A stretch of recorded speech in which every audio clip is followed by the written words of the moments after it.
Dalam sepekan terakhir terjadi beberapa kejadian di Keraton Kasunanan, Surakarta, Hadiningrat, Jawa Tengah.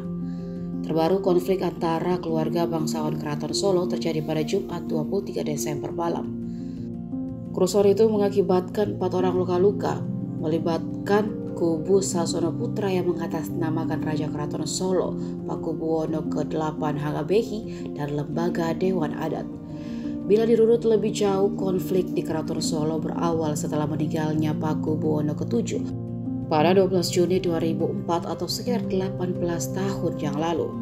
Saat itu Pakubuwono ke-7 tidak memiliki permaisuri dan mengangkat putra mahkota, sehingga terjadi perebutan tahta di antara anak keturunan Pakubuwono ke-7.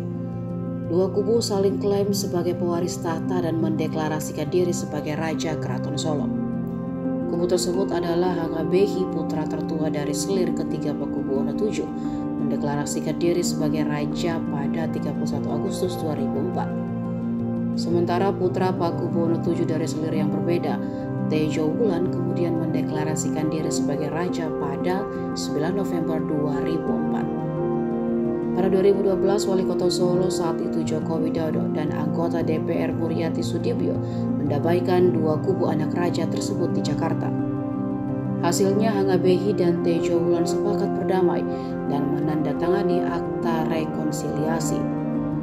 Hangabehi yang merupakan putra tertua Pakubuwono VII tetap menjadi raja, sementara Tejo Wulan menjadi Mahapati dengan gelar Kanjeng Gusti Pangeran Haryo Panembahan Agung.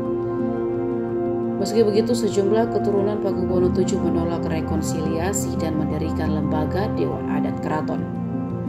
Lembaga itu memberhentikan sang raja karena Hangabehi beberapa kali melakukan pelanggaran.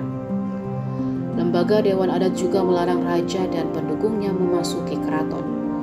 Sejumlah pintu masuk raja menuju gedung utama Keraton Solo dikunci dan ditutup dengan pagar pembatas.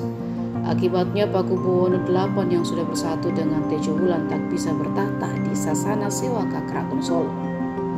Pada 2017, Presiden Jokowi pernah mengutus anggota Dewan Pertimbangan Presiden, Jenderal Purnawirawan Subagyo, melakukan upaya rekonsiliasi, tapi gagal. Pada Februari 2021, kisruh Keraton Solo kembali terjadi setelah 5 orang, diantaranya anak keturunan Pakubuwono VII, terkurung di istana. Hingga pada Jumat 23 Desember 2022 malam kemarin kembali terjadi kisruh yang membuat 4 orang dilarikan ke rumah sakit akibat luka-luka.